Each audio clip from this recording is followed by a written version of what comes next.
کچھ علماء کرام کو 5,000 6,000 روپے دیا جاتا ہے کسی اسٹیٹ میں، کہیں پر شاید پنجاب میں، وہاں نہیں، اتر پردیش میں نہیں ملتا، بہار میں، جھارکھنڈ میں، اڑیسہ میں نہیں ملتا، آندھرا پردیش والوں نے پھر وہ لاگو کیا شاید اس کو، اب کچھ بنگال کے اندر میں کچھ 5,000 6,000 3,000 کر کے دے رہے ہیں۔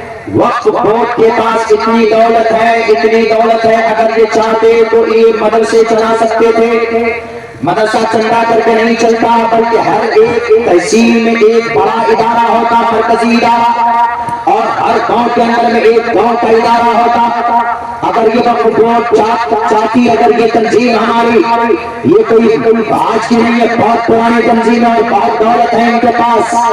آپ کو صرف میں بول دوں، مہاراشٹر کے صرف 30,000 ایکڑ زمین پر 30,000 ایکڑ زمین پر جو موبائل ٹاور لگا ہوا، صرف موبائل ٹاور 30,000 ایکڑ زمین کے موبائل ٹاور کا جو ریٹ، جو انکم، جو کرایہ ہے، وہ سالانہ 10 کروڑ روپے ہے، 10 کروڑ روپے۔ اگر وقف بورڈ کی آمدنی سے اگر چاہتے وقف بورڈ والے، ان کا چیئرمین جو بھی بنا ہو، ان کا متولی جو بھی بنا ہو، تو پورے ملک ہندوستان کے ٹوٹل مدرسوں کو سرکار سے کوئی فنڈ نہیں دیا جاتا۔ 560 مدرسے اتر پردیش میں جن کو سرکار سے فنڈ ملتا، یعنی سرکاری مدرسہ جن کو بولا جاتا، کوئی ضرورت نہیں تھی لینے کی، بلکہ وقف بورڈ والے چاہتے تو دارالعلوم دیوبند کا جو 17-18 کروڑ روپے شاید سالانہ بجٹ ہے، یہ پیسہ ان کو وہاں سے مکمل کیا جا سکتا تھا۔ جتنے بھی بڑے ادارے ہیں، چھوٹے ادارے، سب کو پیسہ دیتے اور سب کو وقف بورڈ سے تنخواہ ملتی۔ جتنے بھی ائمہ کرام ہیں، ان سب کو بھی تنخواہ دی جاتی، اور اگر ضرورت پڑتی کہیں پر ہاسپٹل قائم کرنے کی تو ہم نہیں بھیک مانگتے سرکاروں سے کہ ہمیں ہاسپٹل چاہیے، بلکہ ہمیں سماج کی خدمت کے لیے وقف بورڈ بنا ہے، اس لیے اس کے اوپر پراپرٹی آئی ہے، اس لیے تاکہ بندگان خدا کو فائدہ ہو۔ اگر یہ چاہتے تو وقف بورڈ کے پلیٹ فارم سے ہاسپٹل بھی قائم کیے جاتے۔ اگر ہم کو ڈاکٹر کی ضرورت ہے تو ہم نیٹ کوالیفائی کرنے کے لیے ہم نیٹ کی کوچنگ سینٹر بھی بناتے، اور وقف بورڈ کے انکم سے ہم UPSC سول سروس میں جانے کے لیے، UPSC کے ایگزام میں بیٹھنے کے لیے 2 سال تک جو بڑی محنت ہوتی ہے، اس کے لیے ہم کوئی آرگنائزیشن کو وجود میں لاتے، اور ہمارا بچہ حافظ قرآن بھی بنتا، عالم دین بھی بنتا، اور ہمارا بچہ UPSC میں کوچنگ بھی کرتا اور نیٹ کا ایگزام بھی کریکٹ کرتا، اور ہماری بچیاں جن کو یونیورسٹی میں بھیجتے، اغیار کی یونیورسٹی میں جاؤ تو فرقے کو بتا دو کب تمہارا داخلہ ہوگا۔ امت کے لوگوں، اے وقف بورڈ کے چیئرمینوں، تم سے یہ بیٹیاں سوال کرے گے، تم نے ایسی یونیورسٹی کیوں نہیں بنائی جو پردے کی رعایت کرتے ہوئے بچیاں ہماری پڑھ سکے؟ کیا بچیوں کا پڑھنا پاپ ہے؟ یہی عائشہ جو سب سے بڑے عالمہ اور فاضلہ تھے، 2210 حدیثیں حضرت ابو ہریرہ کے بعد سب سے زیادہ روایت اگر کسی نے نقل کی ہے، اما عائشہ صدیقہ رضی اللہ تعالی عنہا نے روایت کی۔ یہ عائشہ اللہ کے نبی کے وفات کے بعد اگر کوئی بھی معاملہ کرتا تھا تو اما عائشہ کے پاس صحابی آتے تھے، اتنے بڑے عالمہ وہ اما عائشہ جن کی برات کے لیے اللہ تبارک و تعالیٰ نے 17 قرآن کریم میں آیتیں نازل فرمائی، وہ اما عائشہ جن کی برکت سے اس امت کو تیمم جیسا مسئلہ ملا۔ تو کیا عورتوں کا پڑھنا غلط ہے؟ عورت پڑھے، بچیاں پڑھیں، لیکن اس کے لیے منظم ڈھنگ ہونا چاہیے، اس کے لیے تعلیم کا بندوبست ہونا چاہیے، اس کے لیے نظام بنانا چاہیے۔ اگر آپ چلے جائیں خوشی نگر شہر کے اندر، آپ کی بیوی پریگننٹ ہے، اگر آپ سیزر کرانا چاہتے ہیں تو آپ کو ایک بھی لیڈی ڈاکٹر نہیں ملے گی، اور مشکل ایک تو ملے، ورنہ ٹوٹل جینٹس ملیں گے۔ جو سماج کی بیٹیاں مر گئی، سماج کی بیٹیوں میں دماغ نہیں، سماج کی بیٹیاں ڈاکٹر نہیں بن سکتی۔ کیا ڈاکٹر بننا قرآن کے خلاف ہے؟ ارے کینسر کا علاج قرآن میں ہے، ان الذین کفروا بآیاتنا سوف نصلیہم نارا کلما نضجت جلودہم بدلناہم جلودا غیرہا لیذوقوا العذاب۔ شریعت کے خلاف نہیں ہے، شریعت کی دھجیاں اڑا کر ڈاکٹر بننا یہ گناہ، پردے میں رہ کر شریعت کی رعایت کرتے ہوئے بچیاں ڈاکٹر بن سکتی، بچیاں سائنٹسٹ بن سکتی، بچیاں CBSE کے ایگزام میں بیٹھ سکتی، کوئی غلط نہیں، بچہ عالمہ بن سکتی، بچیاں حافظہ بن سکتی، غلط نہیں ہے، شریعت کے خلاف نہیں ہے۔ لیکن مجرم کون؟ مجرم وہ لوگ جنہیں ہم نے سرپرست بنایا، سرپرست.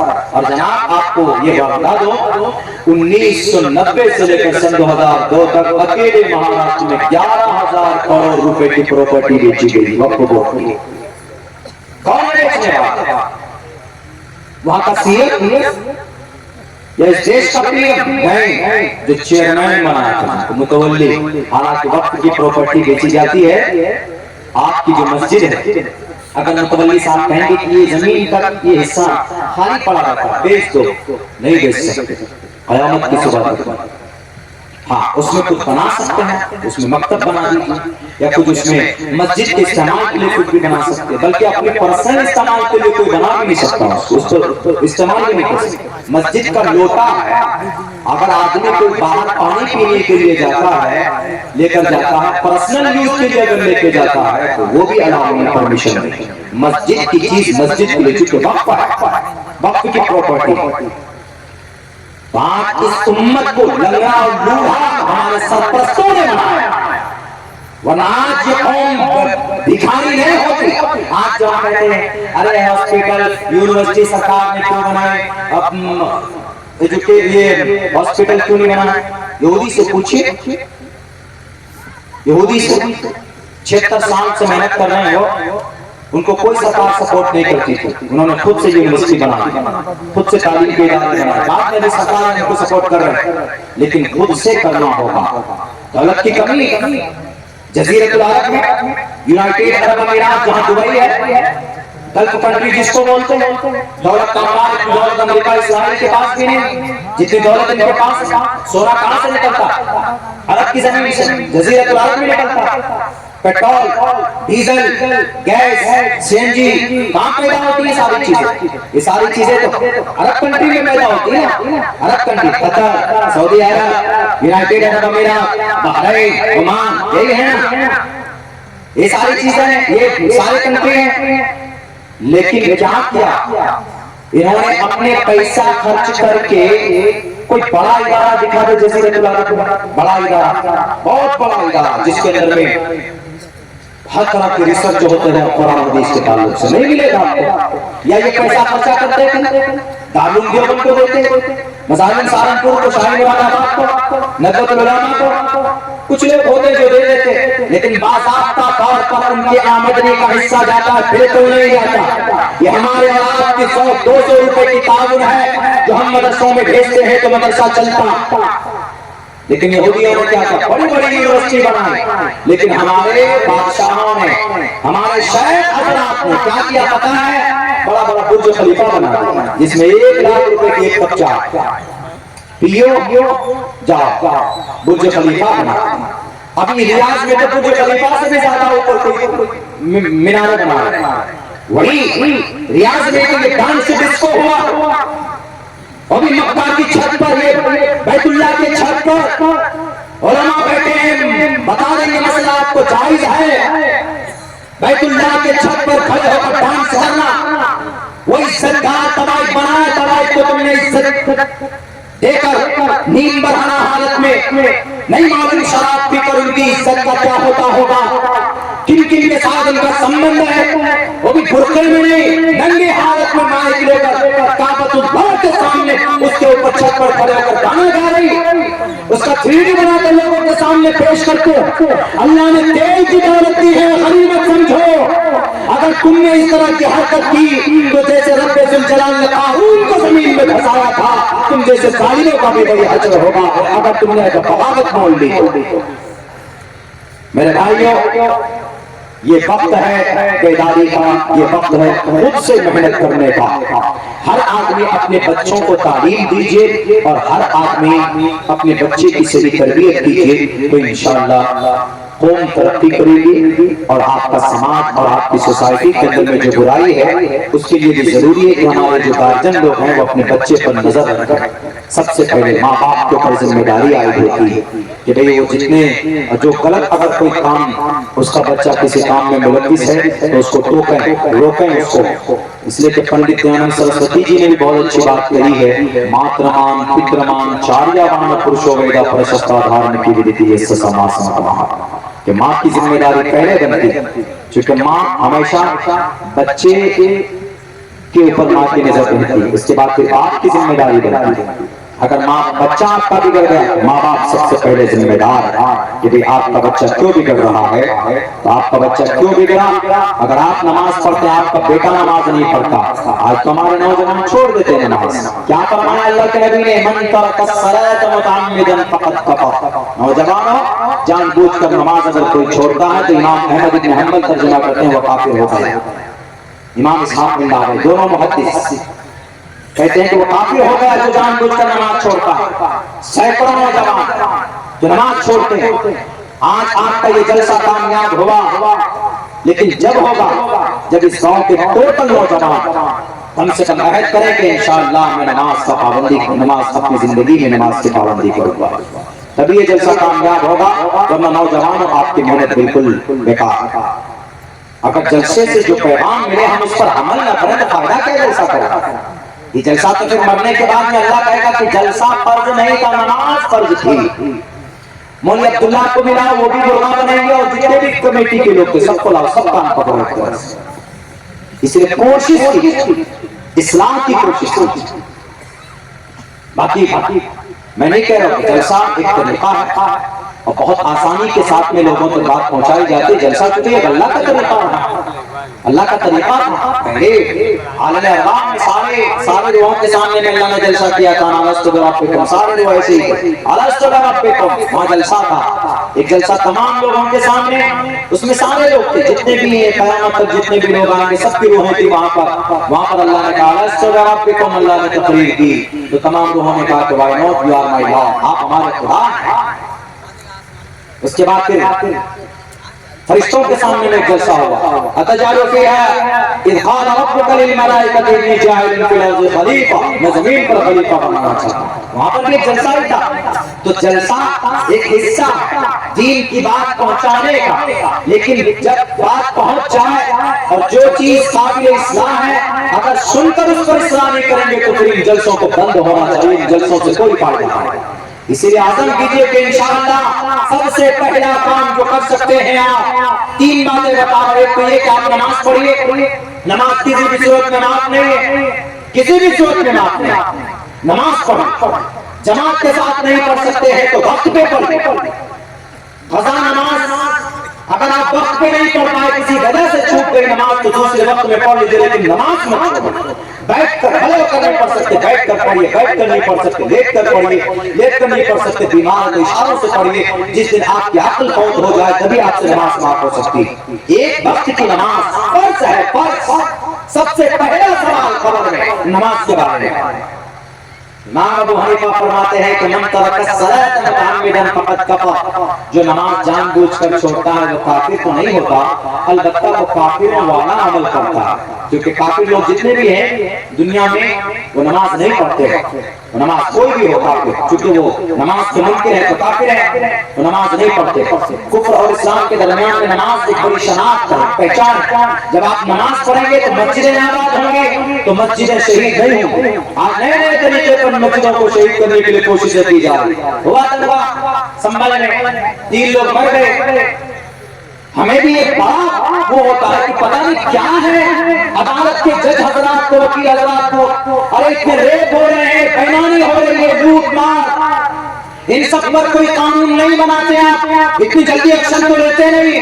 فلاں مسجد ہے اس کو بابر بادشاہ نے توڑ کر بنایا تھا، وہ وہاں پر سنبل میں جامع مسجد ہے، اس لیے اس پر اس کی چھانبین ہونی چاہیے۔ کیا ضرورت ہے؟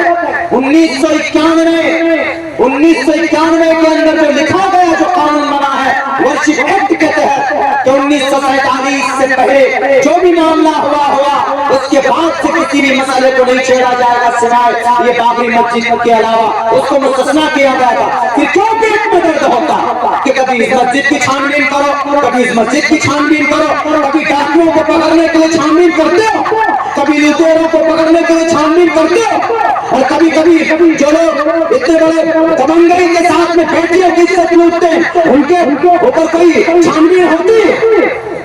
نہیں ہوتی۔ ہاتھرس کے اندر میں بیچاری کو مار دیا گیا، اس پر چھانبین ہوا مجرموں کو، جیل پر بری ہو گئے۔ ایک تو بڑے ایم ایل اے صاحب ہیں جناب جو بڑی پارٹی سے تعلق رکھتے ہیں، مجرم ہیں، ریپسٹ ہیں، اس پر چھانبین کرو، نہیں کرتے۔